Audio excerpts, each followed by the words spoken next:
Hello student, career अड्डा 1 to 1 पे आपका स्वागत है। आज की क्लास में कुछ प्रैक्टिस क्वेश्चन होने वाले हैं जो आपके एग्जाम के लिए बहुत इंपॉर्टेंट होने वाले हैं, क्योंकि आज की क्लास को आने वाले एग्जाम को देखते हुए रखा गया है। ठीक है, तो आज की क्लास में वो क्वेश्चन है जो आपके एग्जाम में आने वाले हैं। कॉम्पिटिटिव एग्जाम आजकल बहुत सारे एग्जाम चल रहे हैं, जैसे UP SSC, NTPC, UP police, तो ये सभी एग्जाम को देखते हुए आज की क्लास रखी गई है। तो आज के क्लास में जीएस के 25 क्वेश्चन का प्रैक्टिस सेशन है। ठीक है, तो चलिए हम लोग क्लास शुरू करते हैं। आज का पहला क्वेश्चन क्या है? आज का पहला क्वेश्चन है, कुंडनकुलम परियोजना किस राज्य में स्थित है?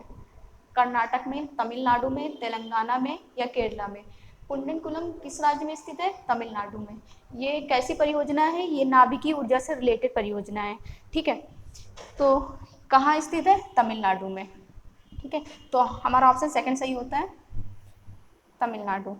नेक्स्ट क्वेश्चन क्या है? नेक्स्ट क्वेश्चन है, महात्मा गांधी ने अर्थव्यवस्था की वकालत की थी। महात्मा गांधी ने अर्थव्यवस्था की वकालत की थी, किस लिए की थी? स्थानीय, केंद्रीय, विकेंद्रीय या ग्लोबल? ग्लोबल मतलब ग्लोबलाइजेशन यानी वैश्वीकरण पे। ठीक है, तो किस पे महात्मा गांधी ने वकालत की थी? महात्मा गांधी ने विकेंद्रीकरण पे वकालत की थी। महात्मा गांधी ने विकेंद्रीकरण पे वकालत की थी। वो चाहते थे कि भारत का अर्थव्यवस्था किसी एक या किसी उच्च वर्ग के हाथों में न रह के सभी में जाए, इसलिए उन्होंने विकेंद्रीकरण की वकालत की थी। वो चाहते थे कि भारत की अर्थव्यवस्था में भारत के निम्न तबके का, यानी कि निम्न मजदूरों का, निम्न शिल्पकारों का, इन सब के साथ लेके उच्च वर्ग के उद्योगपति के साथ समन्वय बैठाल कर कार्य किया जाए, तो इसलिए इन्होंने विकेंद्रीकरण की वकालत की थी। नेक्स्ट क्वेश्चन है हमारा, शून्यकाल का अर्थ क्या है? शून्यकाल का अर्थ क्या है? जब विपक्ष का प्रस्ताव मान लिया जाए, जब कोई नेक्स्ट सेकंड क्या है? जब कोई अति महत्वपूर्ण विषय चर्चा के लिए उठाया जाए। सुबह दोपहर के सत्र के मध्य का अंतराल, जब धन विधेयक को लोकसभा में पेश किया जाए। तो इनमें से कौन सा सही होगा? शून्यकाल का मतलब क्या है? शून्यकाल की परिभाषा या शून्यकाल का कोई भी एक्सप्लेनेशन भारत के कॉन्स्टिट्यूशन में नहीं दिया गया। ये समाचार पत्रों और भारत के प्रेस द्वारा दिया गया नाम है शून्यकाल। ये 12 बजे से, ये प्रश्नकाल के बाद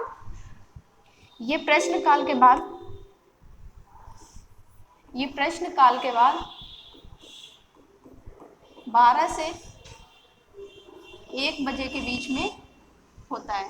ठीक है, इसमें महत्वपूर्ण प्रश्नों को उठाया जाता है और तत्कालीन पक्ष विपक्ष के द्वारा महत्वपूर्ण प्रश्नों को उठाया जाता है और तत्कालीन उसका आंसर दिया जाता है। ठीक है, तत्कालीन उस पर कार्रवाई की जाती है।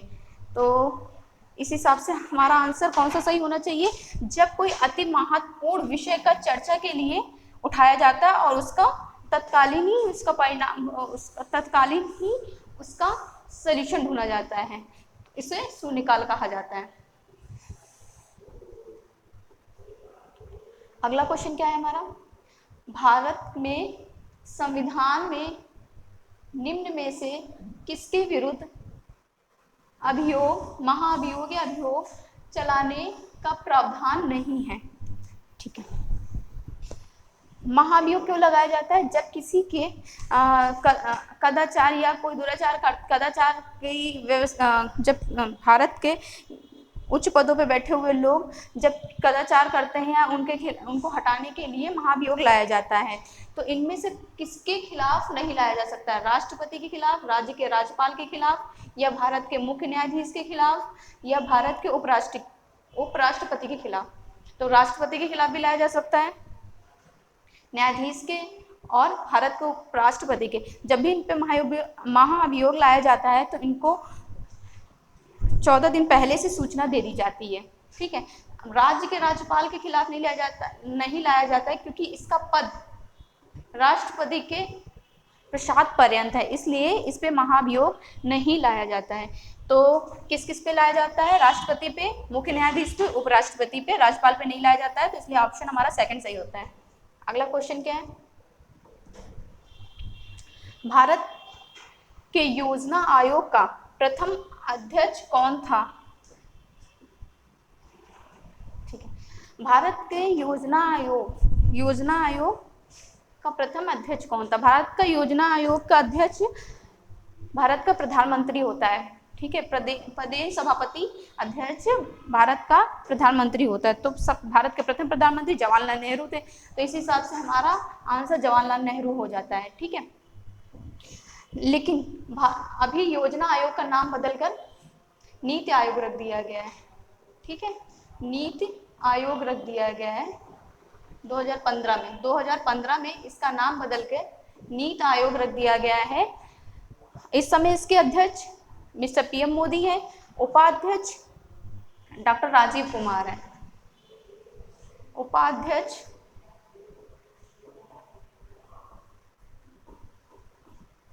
डॉक्टर राजीव कुमार हैं। ठीक है, इसमें अन्य अध्यक्ष होते हैं, जैसे प्रतिरक्षा मंत्री, शिक्षा मंत्री, वित्त मंत्री। इस कई सारे डिपार्टमेंट से रिलेटेड इस नीति आयोग के अध्यक्ष होते हैं, अन्य अध्यक्ष होते हैं, अन्य अध्यक्ष सदस्य होते हैं। ठीक है, तो वर्तमान के उपाध्यक्ष डॉक्टर राजीव कुमार है। पहले उपाध्यक्ष कौन थे? गुलजारी लाल।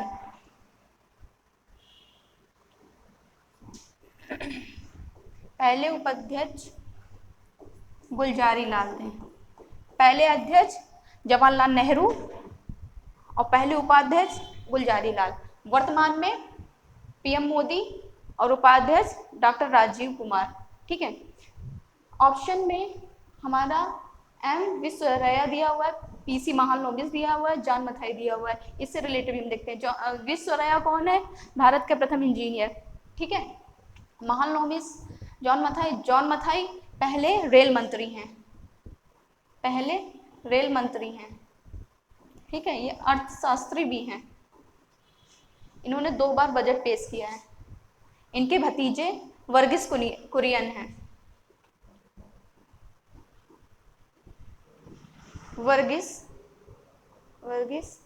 वर्गीस कुरियन हैं, जिन्होंने व्हाइट रेवोल्यूशन या दुग्ध क्रांति के जनक कहे जाते हैं। पीसी महालनोबिस कौन है?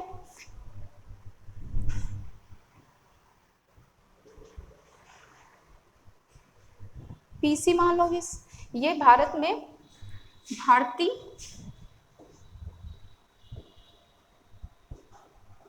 सांख्यिकी संगठन के जनक माने जाते हैं। ठीक है, पीसी महालनोबिस रामानुजम के फ्रेंड भी थे। जब रामानुजम रॉयल सोसाइटी में अध्ययन अपने रिसर्च के लिए गए थे, तो पीसी महालनोबिस की वहाँ पे उनकी मुलाकात हुई थी और उन्होंने उनकी मुलाकात हुई थी और उनके अच्छे फ्रेंड बन गए थे। ठीक है, तो पीसी महालनोबिस एक गणितज्ञ भी हैं, अर्थशास्त्री के साथ साथ गणितज्ञ भी हैं। अगला क्वेश्चन क्या है हमारा? अगला क्वेश्चन है निम्नलिखित में से किस उत्पादक को हरित स्वर्ण कहा जाता है, यानी ग्रीन गोल्ड किसे कहा जाता है? बांस को कहा जाता है, कॉफी को कहा जाता है, या बासमती चावल को, आम को? किसको कहा जाता है? बांस को कहा जाता है। बांस की सबसे ज्यादा उत्पत्ति कहाँ पे होती है? पूर्वोत्तर भारत में। ठीक है, पूर्वोत्तर भारत में होती है। भारत सरकार ने 2017-18 के बजट में पूर्वोत्तर सरकार को कई करोड़ रुपए बांस की खेती के लिए प्रोत्साहित के रूप में दिया हुआ है। ठीक है, बांस कार्बन डाइऑक्साइड का बहुत अच्छा अवशोषक है और ऑक्सीजन का बहुत बड़ा उत्सर्जक है, इसलिए बांस की खेती का भारत सरकार ने बहुत जोर दे रही है। कॉफी बोर्ड कहाँ पर स्थित है? कॉफी बोर्ड, चाय बोर्ड, रबड़ बोर्ड और तंबाकू बोर्ड, ये सब कहाँ पर स्थित है?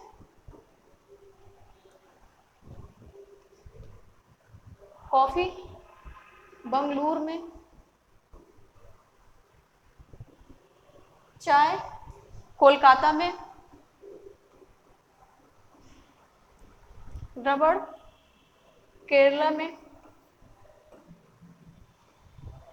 तम्बाकू गुंटूर गुंटूर गुंटूर आंध्र प्रदेश में,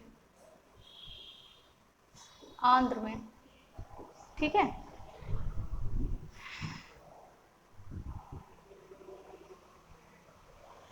आम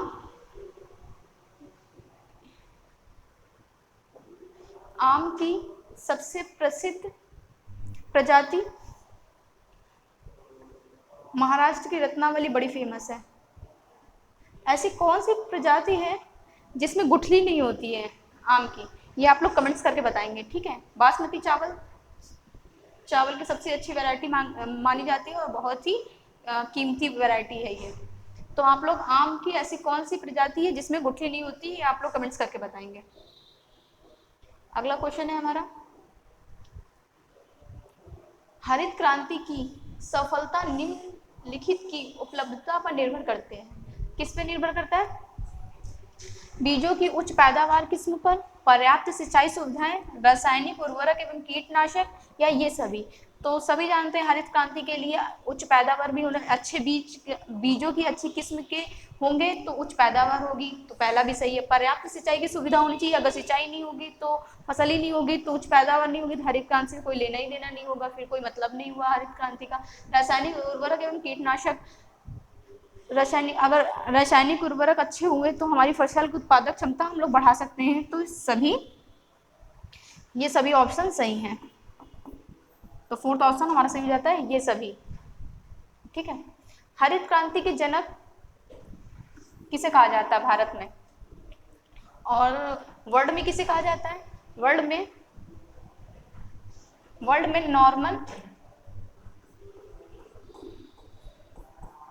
नॉर्मन बोरलॉग को कहा जाता है, ठीक है। और इंडिया में किसे कहा जाता है हरित क्रांति का जनक? स्वामीनाथन। इंडिया में किसे कहा जाता है? स्वामीनाथन, ठीक है। इंडिया में स्वामीनाथन वर्ल्ड में हरित क्रांति के जनक नॉर्मन को कहा जाता है। पहली बार हरित क्रांति शब्द किसने दिया था? हरित क्रांति शब्द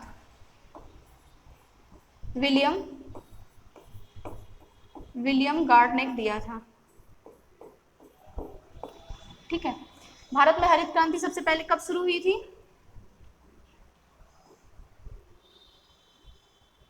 1964 के आसपास शुरू हुई थी, ठीक है। अगला क्वेश्चन है हमारा, भारत में एग्रो इकोलॉजिकल क्षेत्र कितने हैं? 15 हैं, 17 हैं, 18 हैं, 20 है। एग्रो इकोलॉजिकल क्षेत्र का मतलब क्या होता है? कृषि पर्यावरण से रिलेटेड, ठीक है। ऐसी कृषि जो इन्वायरमेंट फ्रेंडली हो, ठीक है। तो इसके लिए कई सारे फैक्टर काम करते हैं। पहला, वृद्धि प्रतिशत कितना हो रहा है, वृद्धि मतलब साल में जो कृषि हो रही है उसमें वृद्धि काल क्या हो रहा है, उसका वृद्धि प्रतिशत कितना हो रहा है। दूसरा, मृदा उसकी यानी मिट्टी उसकी कैसी है।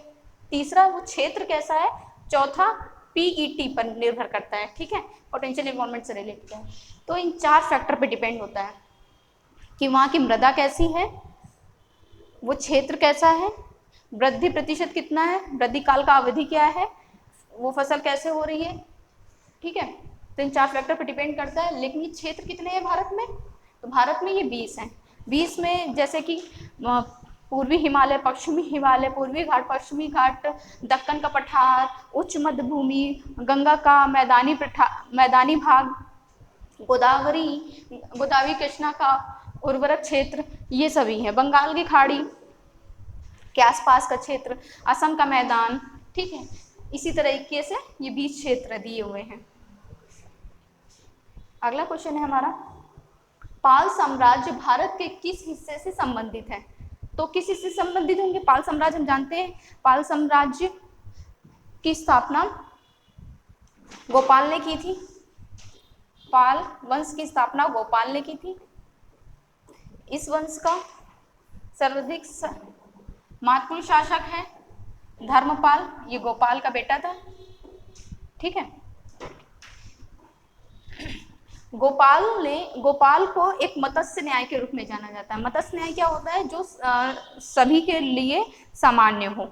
ठीक है, किसी विशेष वर्ग के लिए अलग न्याय, निम्न वर्ग के लिए अलग न्याय, ऐसी व्यवस्था नहीं थी। तो गोपाल ने जब पाल वंश की स्थापना की तब इसने मत्स्य न्याय किया था वहाँ की जनता का। तो गोपाल ने जो पाल वंश की स्थापना की थी वो कहाँ का क्षेत्र था?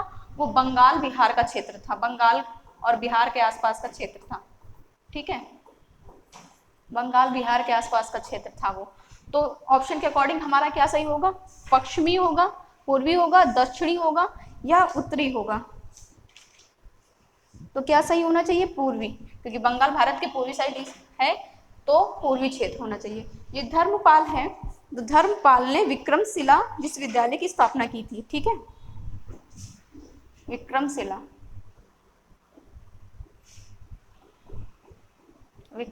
विश्वविद्यालय की स्थापना की थी।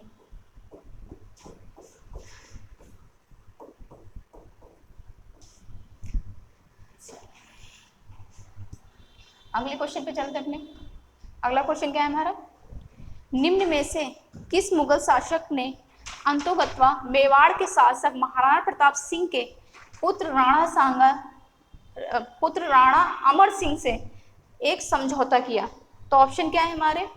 शाहजहां ने किया, अकबर ने किया या जहांगीर, या किसी भी मुगल शासक ने ऐसा नहीं किया। तो अकबर के बारे में हम जानते हैं, अकबर का और महाराणा प्रताप का बहुत संघर्ष चला था। इतना संघर्ष चलने के बाद भी महाराणा प्रताप ने अकबर के सामने समर्पण नहीं किया था और अकबर मेवाड़ की जीत से वंचित रह गया था। लेकिन उसके पुत्र जहांगीर ने मेवाड़ पे अपनी विजय प्राप्त की, मेवाड़ को अपने साम्राज्य में मिलाया। ठीक है, मेवाड़ की कैपिटल है चित्तौड़गढ़।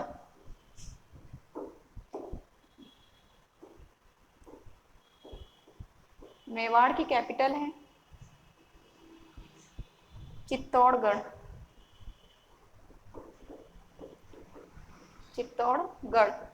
ठीक है, जहांगीर ने यहाँ पे अपना सैन्य अभियान चलाया और मेवाड़ पे कब्जा कर लिया था। तो थर्ड ऑप्शन हमारा सही होता है। अगले क्वेश्चन पे चलते हैं। अगला क्वेश्चन क्या है? भक्ति आंदोलन के उत्तर भारत में लाने का श्रेय किसे दिया जाता है?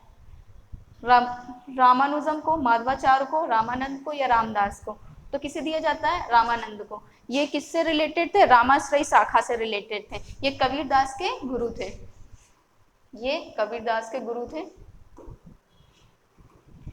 ये रामाश्रयी शाखा से रिलेटेड थे।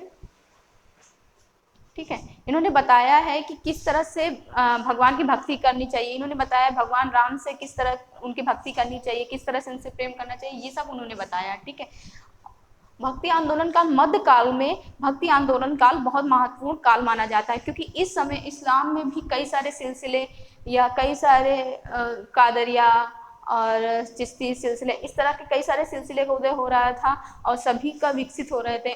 वहीं हिंदू या सनातन धर्म में भी कई सारे संतों का उदय हो रहा था, वो भी भक्ति मार्ग के बारे में बात करते हैं। कोई कृष्ण से शाखा के बारे में बात करता है, कोई रामा से शाखा के बारे में बात करता है, कोई वैष्णव के बारे में। तो बता, इस तरह से भक्ति काल का मध्य काल में बहुत प्रचार प्रसार हुआ है। दक्षिण भारत में इसी तरह से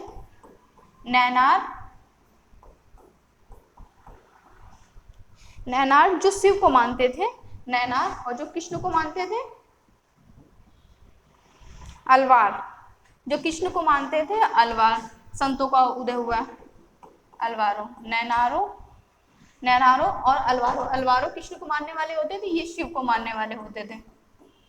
ठीक है, उत्तर भारत में रामशयी शाखा और कृष्णशयी शाखा, इस तरह से भक्ति काल का उदय हुआ। ठीक है, अगला क्वेश्चन क्या है हमारा? अगला क्वेश्चन है, गदर क्रांति आरंभ होने का सबसे महत्वपूर्ण, सबसे प्रमुख कारण क्या था? प्रथम विश्व युद्ध आरंभ होना, करतार सिंह सारभा को फांसी देना, कामागाटा मारू घटना, लाला हरदयाल सिंह की गिरफ्तारी। इसमें से कौन सा ऑप्शन सही होगा? हम लोग जानते हैं गदर क्रांति होने का मेन कारण था जब भारत से गुरुदयाल सिंह कामागाटा मारू नामक जहाज से कुछ भारतीयों को कनाडा ले जा रहे थे। तो कनाडा के तट पे कनाडा के समुद्री तट पर कनाडा सरकार ने उन भारतीयों को भारत में आने से मना कर दिया।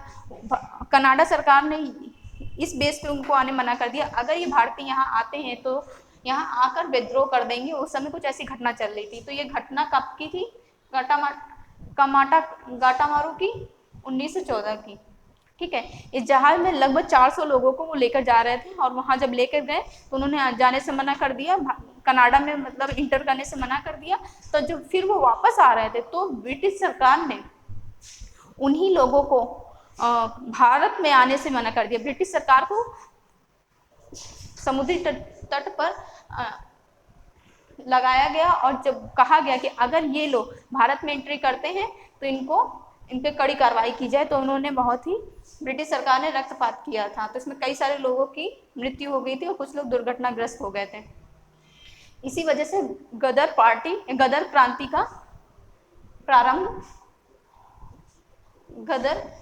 का प्रारंभ हुआ था। ठीक है, अगले क्वेश्चन पे चलते हैं। अगला क्वेश्चन क्या है हमारा? अगला क्वेश्चन है, गरीबी हटाओ का नारा किस पंचवर्षीय योजना में दिया गया था? किस पंचवर्षीय योजना में दिया गया था?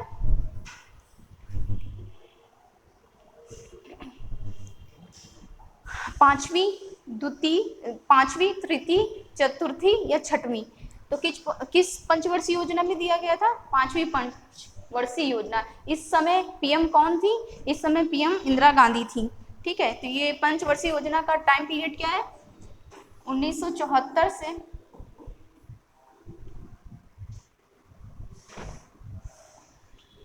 1974 से 1979 तक है। इस समय पीएम कौन थी? इंदिरा गांधी थी। ठीक है, इंदिरा गांधी थी। अगला क्वेश्चन क्या है? अगला क्वेश्चन है, आवर्ती मापने की इकाई का क्या नाम है? फैराड, क्वार्ट्ज, हर्ट्ज या अर्ग?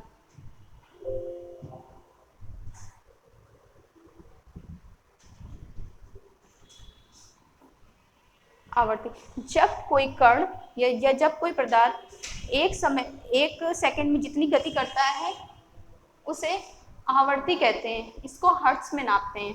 ठीक है, इसको हर्ट्ज में नापते हैं। अगला क्वेश्चन क्या है? अगला क्वेश्चन है हमारा, चालक के माध्यम से प्रवाहित धारा होती है विभवांतर के प्रत्यक्ष अनुपातिक, प्रतिरोध के प्रत्यक्ष अनुपातिक या वोल्टता के व्युत्क्रम अनुपातिक? इनमें से कोई नहीं। ठीक है, तो क्वेश्चन में पूछ रहा है, धारा की बात कर रहा है। ठीक है, धारा की बात कर रहा है। तो धारा ओम लॉ के अकॉर्डिंग धारा और विभवांतर का रिलेशन क्या होता है? धारा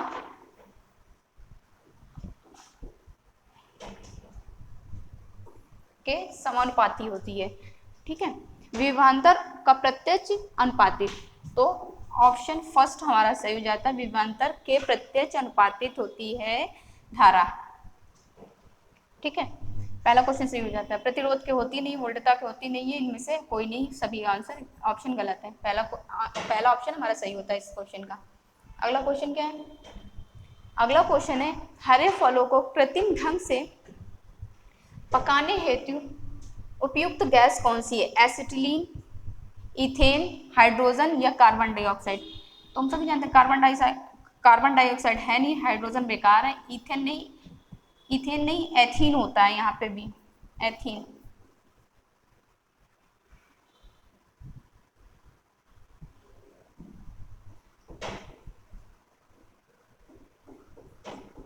ठीक है, एसिटिलीन। तो पहला ऑप्शन हमारा एसिटिलीन बचता है, इस हिसाब से हमारा एसिटिलीन पहला ऑप्शन सही होता है। जब हम किसी पदार्थ को कार्बाइड की उपस्थिति में वातावरण में रखते हैं तो वो नमी से क्रिया करके एसिटिलीन गैस बनाता है, जिससे कोई भी फल पक जाता है। तो पहला ऑप्शन हमारा सही होता है एसिटिलीन। अगला क्वेश्चन क्या है? अगला क्वेश्चन है वह तत्व जो रक्त में नहीं पाया जाता है। ठीक है, वह तत्व कौन सा है जो रक्त में नहीं पाया जाता है? लौह, तांबा, क्रोमियम, मैग्नीशियम। कौन सा नहीं पाया जाता है? तो हम सभी जानते हैं रक्त में प्लाज्मा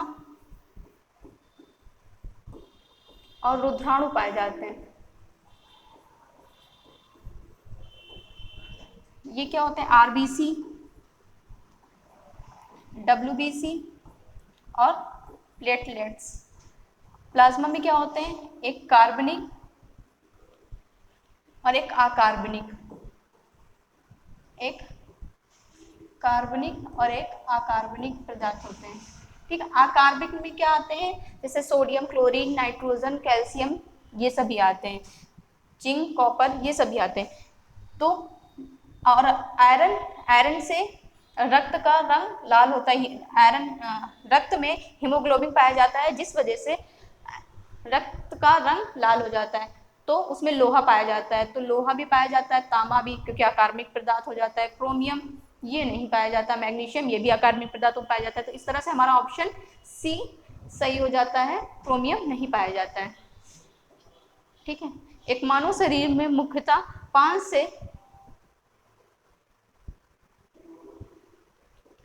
से 6 लीटर रक्त पाया जाता है। ठीक है, अगला क्वेश्चन क्या है? निम्न में से कौन सा एक प्राइमरी स्टोरेज डिवाइस है? प्राइमरी स्टोरेज डिवाइस है hard disk, random access memory, magnetic tape, optical device. तो मेमोरी कितने टाइप की होती है? मेमोरी डिवाइस प्राइमरी, एक प्राइमरी टाइप की होती है, दूसरा सेकेंडरी। सेकेंडरी में क्या आता है? CD, floppy, DVD, pen drive. ठीक है, जितनी भी एक्सटर्नल डिवाइसेस होती हैं वो सभी सेकेंडरी में आती है। प्राइमरी में क्या आती है?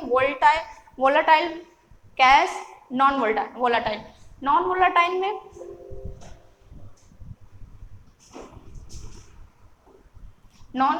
कौन कौन सी आती है? रैम। नॉन वोलाटाइल में आती है रोम, में आती है रोम, ईपीरोम,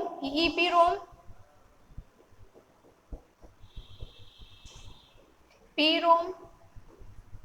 ठीक है, ये नॉन वोलाटाइल में आती है, लेकिन वोलाटाइल में क्या आते हैं? रैम आते हैं। तो इस तरह से, और कैश, ये 3 हो गई प्राइमरी में। ऑप्शन के अकॉर्डिंग हम चेक करेंगे। हार्ड डिस्क ये भी सेकेंडरी में आता है, रैंडम एक्सेस रैम यानी कि ये प्राइमरी में आता है, मैग्नेटिक टेप ये भी सेकेंडरी में आती है, ऑप्टिकल डिस्क सीडी ये सभी सेकेंडरी में आते हैं, लेकिन रैंडम एक्सेस मेमोरी यानी रैम ये प्राइमरी में आता है। तो ऑप्शन सेकेंड, क्वेश्चन के अकॉर्डिंग हमारा ऑप्शन सेकेंड सही होता है। अगले क्वेश्चन की तरफ चलते हैं। अगला क्वेश्चन क्या है हमारा? फ्लाई ऐश किसे कहते हैं? कार्बन डाइऑक्साइड को, कार्बनिक कण की पदार्थ को, ऐश के लघु कण को, या NO2। ठीक है, किसको कहते हैं? फ्लाई ऐश ऐसे लघु कण हैं जो कि कोयले में उपस्थित नाभिकीय ऊर्जा या कोयले की जितनी भट्टियों का यूज किया जाता है उससे उत्पन्न जो धुआं होता है उसमें छोटे छोटे कण ऊपर उठते हैं, वो फ्लाई ऐश होते हैं। ठीक है ना? तो इसमें कार्बन डाइऑक्साइड दिया हुआ है, ये तो है नहीं, कार्बनिक कण की पदार्थ ये भी नहीं है। अब थर्ड ऑप्शन क्या है हमारा? थर्ड ऑप्शन है एस के लघुकण। तो बताया है कि कोयले, जहाँ भी कोयले का यूज होता है बड़ी बड़ी फैक्ट्रियों में, बड़ी बड़ी चिमनियों में, तो वहाँ से जो भी धुआं उठता है या जो कार्बनिक पदार्थ जो ऊपर उठता है तो उसमें छोटे छोटे कण पाए जाते हैं, वही फ्लाई एश होते हैं। तो हमारे क्वेश्चन के अकॉर्डिंग आंसर थर्ड सही हो जाता है, फ्लाई एश के लघुकण। NO2 ये भी नहीं है। फ्लाई एश में CiO2 भी पाया जाता है। ठीक है, अगला क्वेश्चन क्या है हमारा, अगले क्वेश्चन की तरफ चलते हैं। जल्लीकुट्टा के साथ जुड़ा हुआ है, जल्लीकुट्टा किसके साथ जुड़ा हुआ है? जल्लीकुट्टा, त्रिचुरी, कार्तिकाई, ओणम या पोंगल। जल्लीकुट्टा तमिलनाडु में मनाया जाने वाला बहुत ही इंपॉर्टेंट फेस्टिवल है। ठीक है, इसको अभी सरकार ने कोर्ट ने स्टे लगा दिया था, उसको रोक लगा दी थी। ठीक है, ये क्यों लगा दी थी? क्योंकि इसमें कई सारे लोगों की जान चली गई थी। इसमें होता क्या है, इसमें किसी जानवर को, बैल को या सांड को लेके उसके सींगों पे सिक्के से भरा बैग बांध दिया जाता है। उस बैग फिर कोई वहाँ के लोग, स्थानीय लोग आते हैं, उस बैल को नियंत्रण करने की कोशिश करते हैं और उसके सींगों में जो सिक्कों का बैग जमा होता है उसको निकालते हैं और उस पर नियंत्रण करते हैं। और जो ऐसा कर लेता है वो उस खेल में, या इस फेस्टिवल, खेल होता है एक तरीके से, तो उसमें विजय हो जाता है, तो उसको इनाम दिया जाता है। तो इस वजह से इस फेस्टिवल पे रोक लगा दी गई, क्योंकि इससे बहुत सारे लोगों की जान चली गई थी। ठीक है, तो ये तमिलनाडु में मनाया जाता है और पोंगल से रिलेटेड है। अगला क्वेश्चन क्या है हमारा, the test of my life पुस्तक किसकी है? युवराज सिंह की, सचिन तेंदुलकर की, ब्रायन लारा की, एडमंड गिलक्रिस्ट की। तो ये किसकी पुस्तक है? युवराज सिंह की। इन्होंने इस पुस्तक में अपने जीवन के संघर्ष के बारे में लिखा है। उन्होंने, क्योंकि उनको कैंसर हो गया था तो कुछ समय के लिए क्रिकेट तो वो नहीं खेल रहे थे, तो उस समय अपने जीवन के संघर्ष के विषय में लिखा, किस तरह से उन्होंने अपनी लाइफ को उस टाइम कैसे स्पेंड किया, ये बताया है। तो युवराज सिंह की ये पुस्तक है। अगला क्वेश्चन है हमारा, अंडमान और निकोबार द्वीप समूह भारत के एक संघ शासित प्रदेश हैं।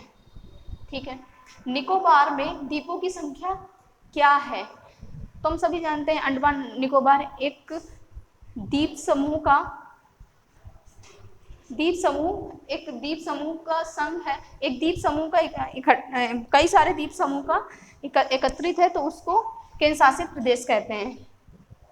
ठीक है, निकोबार ऊपर पड़ता है, अंडमान नीचे पड़ता है। इन दोनों को जोड़ने वाले चैनल को 10 डिग्री चैनल कहते हैं। ठीक है, भारत का सबसे दक्षिण पॉइंट इंदिरा पॉइंट यहीं पे स्थित है। इंदिरा पॉइंट यहीं स्थित है। ठीक है, यहाँ पे लगभग 600 द्वीपों का ये समूह है, जिसमें से निकोबार में 22 द्वीप हैं, ठीक है, यहाँ पे भारत का सबसे सक्रिय ज्वालामुखी सैंडल है, बैरन द्वीप है। ठीक है, बैरन द्वीप है, सैंडल सबसे ऊंची चोटी है यहाँ की, बैरन द्वीप है। भारत का सबसे सक्रिय ज्वालामुखी है यहाँ पे, बैरन द्वीप पे सबसे सक्रिय ज्वालामुखी है, और सबसे ऊंची चोटी सैंडल द्वीप है।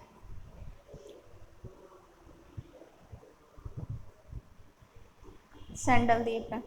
भारत का सबसे दक्षिण पॉइंट कौन है? इंदिरा पॉइंट, ये अंडमान पे स्थित है। भारत का सबसे सक्रिय ज्वालामुखी कहाँ पे स्थित है? अंडमान निकोबार के बैरन द्वीप पे स्थित है। भारत की सबसे ऊंची चोटी, अंडमान निकोबार की सबसे ऊंची चोटी सैंडल द्वीप। ठीक है, ये निकोबार को, अंडमान को 10 डिग्री चैनल पे जोड़ता है या अलग करता है, कह सकते हैं। तो निकोबार में कुल कितने द्वीप हैं? तो 22।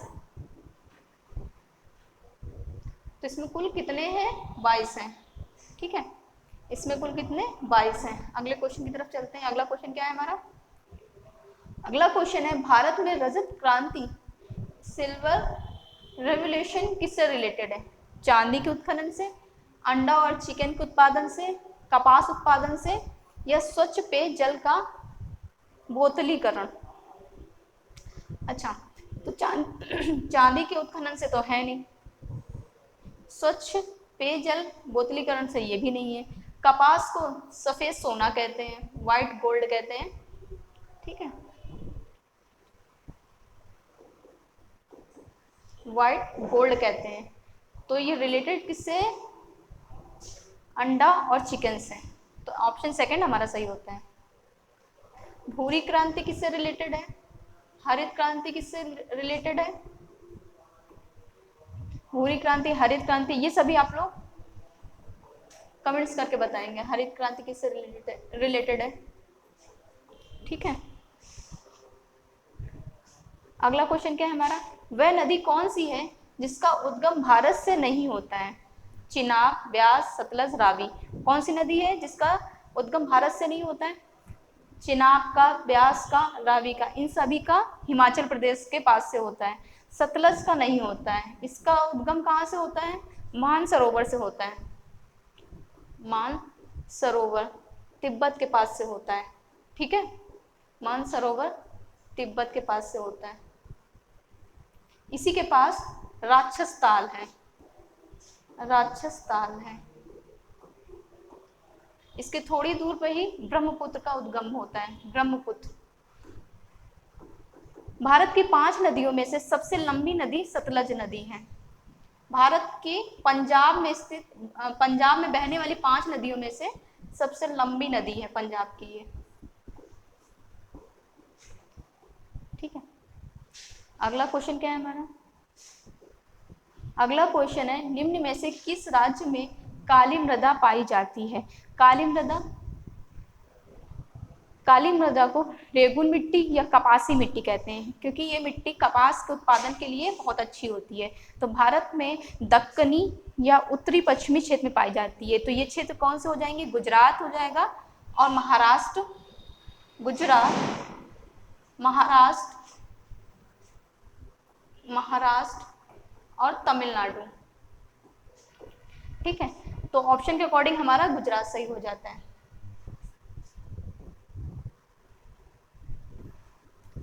ये यहाँ पे होता नहीं कपास, यहाँ होता नहीं है। कपास ही भारत में सबसे ज्यादा उत्पादक राज्य है। भारत के सभी राज्यों में कपास गुजरात में सबसे ज्यादा उत्पादित होता है, क्योंकि क्षेत्र भी उसी अकॉर्डिंग है ना, मिट्टी भी वहाँ पाई जाती है। इन तीनों में से सबसे ज्यादा गुजरात में पाया जाता है। तो आज के क्वेश्चन हमारे यही कंप्लीट होते हैं।